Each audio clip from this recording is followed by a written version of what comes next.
in studio with me, Terris Todd, the ethnic vice chair of the Michigan Republican Party. I want to thank Terris Todd. He is the ethnic vice chair of the Michigan Republican Party. I want to thank him for coming in. We've been talking for a while now about him coming in and giving us his viewpoints or what he does. What does an ethnic vice chair do for any party, as well as he has a unique story in that he was a Democrat who then became a Republican, and why that happened. But, even more, not to focus on that, like the beliefs and values of conservatives and what they should consider when voting for someone. And from him, from a perspective of representing, well, if that's his perspective, representing the Republican Party on the political climate of the day, which I think all of us can rightfully say is toxic to an extent. Is that fair to say, Terris? That is fair. All right. Welcome to the show, Terris Todd. Thanks a lot for coming in, Thanks, Terris. Appreciate it. Hey, now, as I just introduced you, let's do this first. You are the ethnic vice chair of the Michigan Republican Party. Mm-hmm. How did you get there? Well, I was actually voted in at our state convention. No, meaning, I guess going back to what was your family life like, and then gotcha. how you progressed into politics, Gotcha. and then Okay. and then now you're the And then ethnic now, vice chair, gotcha. and then I definitely want to know, what does that mean? Okay. Well, just a little bit background. First and foremost, born and raised here in the city of Battle Creek. How did I get involved in politics to begin with? First and foremost, prior to me even getting in politics, I was a civil service commissioner for the Battle Creek Fire Department. I loved it. I enjoyed it. Enjoyed my time there with the Battle Creek Fire Department. But from that point on, my predecessor, Marvin Austin, he was a county commissioner for Calhoun County for 12 years at that time. And he had served very good. And he called me up one day and asked if I would be willing to take his spot on the county board. And I said, well, let me pray about that. I got with my wife and my bishop about it, and we prayed about it. I got right back with Marvin. I said, yeah, let's do it. And so at that point, then he took me to introduce me to the local Dem Party folks, and the rest is history. And then Had you been considered yourself Democrat before that? No, I didn't belong to any party. You didn't belong to any party? No, Okay. absolutely not. I mean, and so that's what was Were you odd. politically involved? No, Did you no. vote? Yeah, I voted, but Okay. I wasn't politically engaged that much. I didn't look at the individual platforms and stuff like that. I just went and voted in people that I knew, that I liked their message, and that But was from it. from a state level and a national level, were you Mhm. voting Democrat? Yeah, pretty much at that time. Okay, but, go but ahead. actually, honestly, I hadn't voted straight ticket in years, Right. know. And so now, and kind of going on with today, I think a lot of people are kind of leaning more towards that way. They take a look at the individual and go based on what their stance are on different issues that concern them. So, but from that point, I ended up being a county commissioner, and then I served there for 10 years, an entire decade, and this is while I was still working for Battle Creek Public Schools, and still doing other things in the community. And so as a result of that, I ran for, as you know, I ran for state rep in 2014, and it was then that I had a three-way primary, came short of my primary, and from Is that against Kate Siegel? No, this was after her. Or this was when she was seat was wide term open. limit open? Okay. Yep, her seat Out. was wide open, and so she was termed out, and so I had run for that seat naturally because again, I was a county commissioner for 10 years, and then I had a three-way primary, came short, and then And you ran as a Democrat. I ran as a Dem at that time. But at that point, when I came short in my primary, then the general election came, and Bison won the election, and 5 days later, he actually called me up and talked to me and asked me to consider going to Lansing with him. So again, it's something That must have blew your mind. Blew That my the mind, man. It Republican was- that won the state, won Absolutely. the position, Absolutely. reached out to a man Absolutely. who was running in the Democrat primary for Absolutely. that position. Absolutely. But, the odd thing was that even when I was interviewing for endorsements and stuff like that, it was funny because I've had on a couple of occasions that some individuals came up to me after my interview and said, you sound Republican.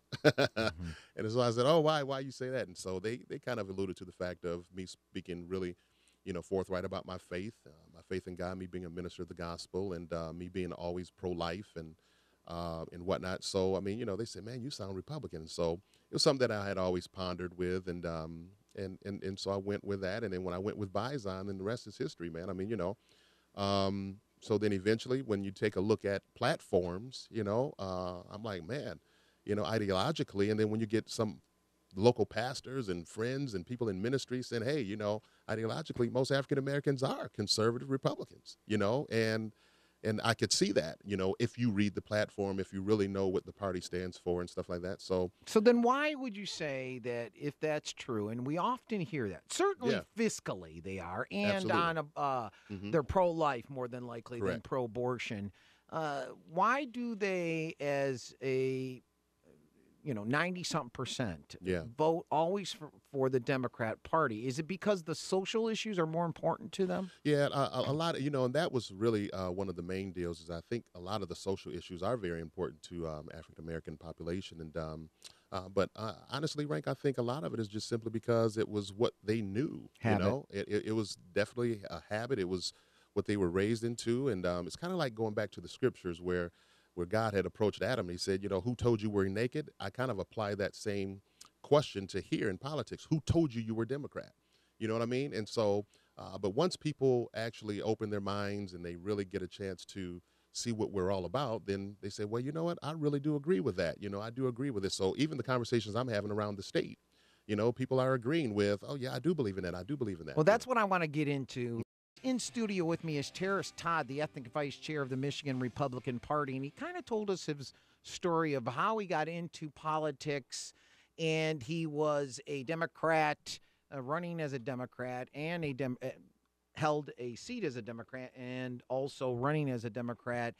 And in the race that he lost in the state rep for this area, the Battle Creek area, open seat, but Kate Siegel had left open.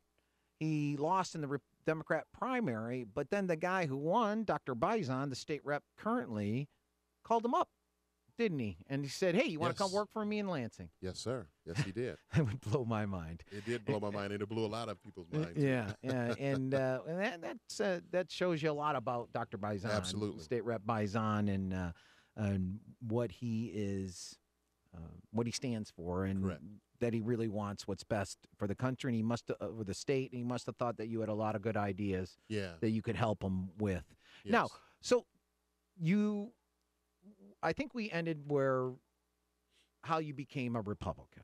Correct. Right. And it was not in depth, but I mean, yeah. Right. It wasn't in depth. And I asked you during the break if you wanted to go into something I know that we've talked about off air, but I've also heard you talk about in speeches that we both events that we were both at and both had spoke at. And something that was, and I don't want to put words in your mouth, but it sounds like would be pivotal of what got you thinking, what am I doing in the Democrat Party? You said you'd be more than happy to talk about that. Go ahead, Terris. Absolutely.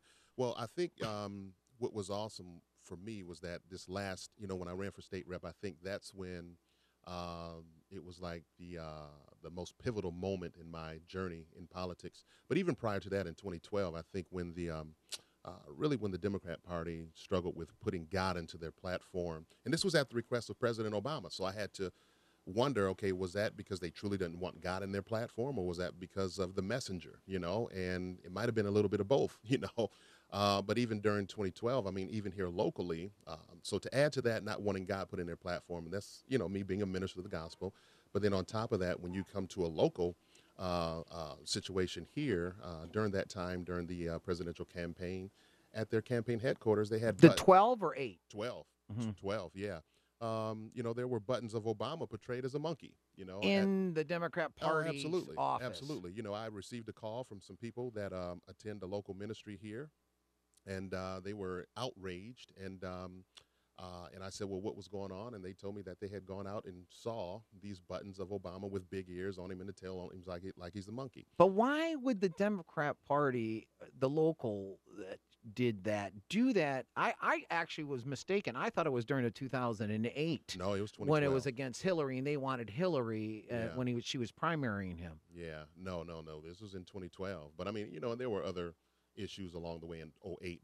But in 2012, it was a little bit more extreme as far as Did you ever get down to the expression. bottom of why they had these No, but pins? the people that complained about it, I mean, I had asked them. I said, "Well, did you go to the newspaper? Did you ask anyone?" And apparently, they had confronted a few folks in the office, and the excuse was that it was coming from a third-party vendor.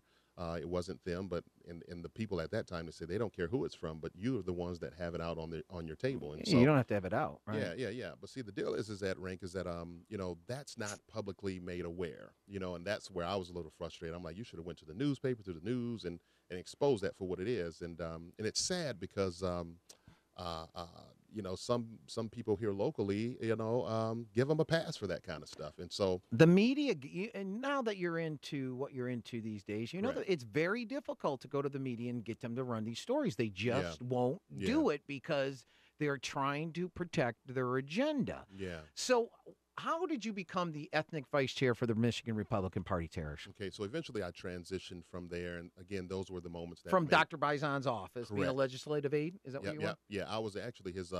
It was the title was director of constituent relations. So I was his community guy. I was the one reaching out to the local community and whatnot. But from that moment, when I eventually transitioned over to the Republican Party officially with the state party, I had been in the party for like a year and a half, and I had some people within the party at the state level say, "Hey, we think you'd be great for this position." Long story short, I ran for it, and I was at convention, and I had to go around and let people know where I stood and where my values were and whatnot. And then, thanks be to God, I mean, these people came out and voted for me to be their ethnic vice chair. So, What does an ethnic vice chair do? very good question. Ethnic vice chair is not a position that is only focused on one particular group. And I always make for sure that when I'm traveling throughout the state, that people understand that, yes, I'm an African-American male that is an ethnic vice chair, but my focus is not only on African-American folks, it's on everybody. Like we Because, received on my Rank Live Facebook page, I showed you at okay, the top of the hour. yeah. Somebody commented, Bob said, ask him what great ideas he has to recruit black voters in the GOP. That should be very interesting, he wrote. And as another listener replied, Tom, he doesn't play divisive identity politics, Bob. He's just recruits. How Yeah. would you respond to Bob's posting on Yeah. my Facebook page, Yeah. The show's Facebook page? Well, first of all, I want to thank Bob for the question. Ultimately, to even ask what my great ideas of getting black people into the Republican Party, you take it for what it is. But to me, that sounds a little odd that he would ask for black folks in particular instead of just all people, because my focus is on everybody.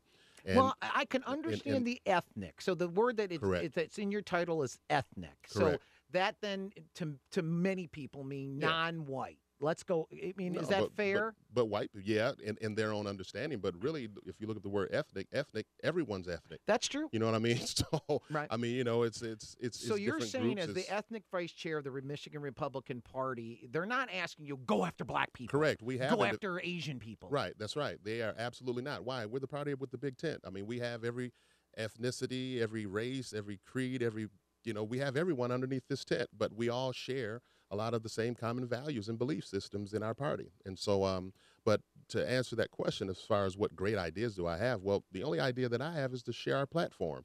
And as I'm traveling throughout the state, when people realize that their values truly align up with ours, then that's where they make their decision. And actually, the good question is that have I recruited anyone? And the answer is absolutely. So I've recruited some people out of Lansing. I've recruited some people out of Wayne I County. even hate the city of word Detroit. recruit, though, when I Yeah. hear you say it in a way. Well, that's it's just a term, the lack of better. vernacular. Yeah, Yeah. I understand that, but it's you've enlightened them. Yeah. Oh, that's it. Into Because Renk, to be honest with you, I think even a lot of the people who are particularly African American, if we want to focus on that group, they just simply don't know, because no one's ever taken the time out to read our platform and to decide for themselves if whether or not their beliefs and values do truly align up with the Republican Party. And I'm the one that makes sure that they know that. If you are seeking for answers to what the Republican Party stands for, I have the man in here in the studio with me, Terris Todd, the ethnic vice chair of the Michigan Republican Party. And that's part of what you do, is Correct. really just going out and informing people what the platform is. Correct. And if it is, whomever it is, like you said, we're all ethnic in one way or the other. True. And you don't your focus is not on, and the Republican Party didn't say to you, That's right. go recruit black people. That's right. All right. Correct. And so what is it, what are the beliefs and the values of the Republican Party or conservatives that you want people to consider when looking at candidates, and why? Well, one of the things is, first and foremost, is that what really drew me in, for the most part, when I read the platform, was the fact that as a party, we just simply believe that God is superior to all man. You know, whether our laws and the government conflict, even in our platform, it says if man-made laws or the courts conflict with that which is God-given or natural, then God prevails. You know, so at the end of the day, God has the ultimate authority. You know. Do you worry though by saying that people won't, people who are non-religious will shut you down? No, I don't worry about that. I mean, that's just where we stand. I mean, you know, and if you're a physical conservative, I mean, by all means, and that's one of the reasons why you would join our party. Hey, amen to that as well. But for the most part, Renk, we are open to multiple different things and different viewpoints and whatnot. But one thing that we do stand for is our conservative values, and that is holding on to traditional beliefs and values that our country and our nation was founded upon. You know, protection of the Constitution and those kind of things. So. Well, we're told by the left that whenever we say traditional values, we mean we want to go back to the days of slavery and women barefoot and pregnant in the kitchen. Is that what the Republican Party stands for? Not. Absolutely not. That's the most foolish thing ever, man. You know, and you know, we just simply believe in that. You know, people should be free from government over, you know, being powered over the government. You know, government overpowering the people. Allow people the true freedom to own a business without being taxed out of business. You know, parents should be the ultimate decider of where or what's best for their children when we're talking about schools and education and whatnot. You know, you kind of live and let live. You know, you leave people alone, but you give them within the parameters of the law to allow them to have their freedoms as well and enjoy the freedoms of our nation. So, but that's really the ultimate thing that our party really stands for. I mean, it's not trying to take control over anybody. As a matter of fact, they want less government in your business, you know, and in your home for the most part. But the left is going to do what they're going to do. I mean, it's going to be fear tactics. It's going to say, well, they're trying to take you back to slavery and all this other stuff. That's not going to happen. You know, same thing, you know, I even get some Dems that say that they agree that, you know, Trump is being targeted more than any other president, you know, and that's really unfortunate that even some of the Dems could agree with that, you know. Jimmy Carter came out the other day and said that. Oh, yeah, absolutely. Yeah, Jim Carter came out and said it. So, but no one, Renk, and through it all, you know, no one ever does their own research. You know, what policies and what executive orders and things have he signed or agreed to that best benefit, you know, the people, you know, because they'll just go off of the regular narrative that, you know, some media networks talking will put points. Out there. Yeah, absolutely. And then they'll ride with that. And but the sad part is that they'll say only God can judge them. But then when did God make you judge over Trump? You know what I mean? So that's why I always tell people that I will always honor and respect the office of the President of the United States. And in this case, it happens to be Donald J. Trump. You know, I respected and honored when Obama was there or when Bush was there or whatever. So the bottom line is that people are more concerned about, it's kind of like, you know, and I always go to scriptures because I'm a minister, so you got to excuse me and those who are listening, but I make no, you know, apologies for it. But it's kind of like, did you feed the hungry?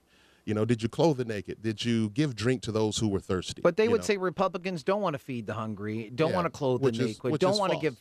Which is false. Absolutely false. And so where I agree with President Trump is that when you look at those areas that are predominantly, you know, Democrat run, Democrat ruled, you know, look at the case, you know, look at the outcomes. I mean, you have high crime, high unemployment, schools are shutting down, you know, you do have all those things. And I think that's where even the Dems who voted for Trump could relate to. And this notion that no one African-American voted and supported him and still doesn't support it, that's just false. Well, when you go out and talk to these groups or people in your quest to expand the knowledge of the Republican Party and hoping that they then see the light and maybe at least consider a candidate. At least consider, Do you run into anybody who... is it always that they believe the narrative that's out there that Trump is bad, or is it that they do agree with the let's make America great again in the sense of let's concentrate on us for a while. Correct. Well, Renk, when I hear that, and when many others hear "Let's making America great again," to me, I go back to how I was raised by my grandparents and by my parents. To respect and honor the adults. Valuing education, valuing the sanctity of life. Trusting and believing in God. See, those are things that I think, as far as traditional values, that I think we need to return back to, or we need to hold near and dear to us. And that's what true conservatives are all about, is hold near and dear to those good values that we have. But here's one thing too, Renk, I want to point this out, is that, in saying that, Trump is bad and Republican parties are racist, whatever, what's not being discussed is an article back in January from the New York Daily News. They pointed out the fact, and mind you, this was a Democrat that wrote this article, and he pointed out the fact that, did you know in the U.S. Senate right now, during that time in the U.S. Senate, the Republicans had more African Americans in leadership roles than Dems. There were 4, and I'm talking chief of staff, communications director, deputy chief of staff, legislative director. There were 4 African Americans holding spots in the U.S. Republican Senate, and only 1 Democrat, and that was Kamala Harris out of California. She was the only one that hired an African American for her senior position. Yeah, but that doesn't get talked about. Right, and now you see, when you've come from the Democrat Party over to the Republican Party, this huge wall that you have to get over, it being what you do, to this huge wall, this huge narrative, it's humongous that the media has put out there, and they just don't realize it. Now, I wanted to get to one last thing. We only have a few minutes left. Yeah. Today's political climate, why don't you give us your thoughts about it? In the Republican Party, there's the establishment versus the non-establishment, and what are your thoughts about today's political climate? Today's political climate, I mean, we can all agree that it is a little toxic. I mean, it's like children in the marketplace. I mean, you have this person blaming this person, pointing fingers and whatnot, but unfortunately, that's what gets the news. That's what is out in the front. I like what Denzel Washington said a little while back when he was being questioned. He said, flat out, just report the truth. He said, just report the truth. They're so concerned about being first, whether it's a true or a lie. They're just concerned about being first, getting the message out first. But, not being concerned at how it damages a person's life or how it damages their reputation. They just want to be first, You mean when it comes to the media? When it comes to the media, absolutely. And so that's kind of the political climate now, and it's trickled down into our local communities. And do you believe the media has a big part of the blame of the political climate? Oh, absolutely. Yeah, because they can slant it any way they want to, Terris, if I may, I've always told everybody, I learned years ago when I got into this, that it is the media that I get the most upset about. Yeah. It's the politicians will play their games if they're into that. Absolutely. It's the media that was supposed to be that buffer there to stop them, to hold Republicans to the same standards as they hold the Democrats and vice versa. That's right. And the fact that they don't is my concern. Yeah. They're the ones I blame for today's political climate. Yeah. And I agree, and I do as well, because if you notice, no good legislation is ever reported on the most. And Trump has signed several different executive orders that have been very beneficial. Now, unfortunately, executive orders opposed to bills. Correct. But they've been very beneficial, like to the church and to our local communities, and making things a heck of a lot better. I'm looking forward to the tax reform piece, though. I'm very much looking forward to that. They have, I just heard at the top of the hour, the last break, that they are voting on it currently. I don't know. I saw you were looking at the break at your handheld computer there, and I just didn't know if you had heard anything more. But what I have 40 seconds left. What do you want to leave with my listeners? Well, what I want to leave with the listeners ultimately is that the Republican Party is open to everyone. We are multi-ethnic. We're multifaceted. We are the party with the big tent. We truly believe in God. We believe in our conservative values and whatnot. And so my thing is that to give us a try, you need to look at our platform, read it, understand it, and grasp it, and then you'll find out that truly you do value the same things we value. And so, and it's okay. And it's to okay. open your mind. And it's okay. You don't have Forget to be about the narrative that's out right. there. You don't right? have to be in the closet with that, because to be honest with you, Renk, when I was going around, when people heard I had switched, I had several people right here in this community that said, "We're glad you switched because I'm Republican too." You know, that was a blessing to me, man. You know, so anyway, give us. So they were glad you came out of the closet or something? I don't know. No, they were glad that I switched, so now they can come out of the closet. I understand. That's what I meant. I tried to throw funny in there. Well, I appreciate you coming on and letting us know what the ethnic vice chair of the Republican Party does. Terris Todd, thanks a lot, Terris. Yes, sir. Thanks a lot. You have a great day.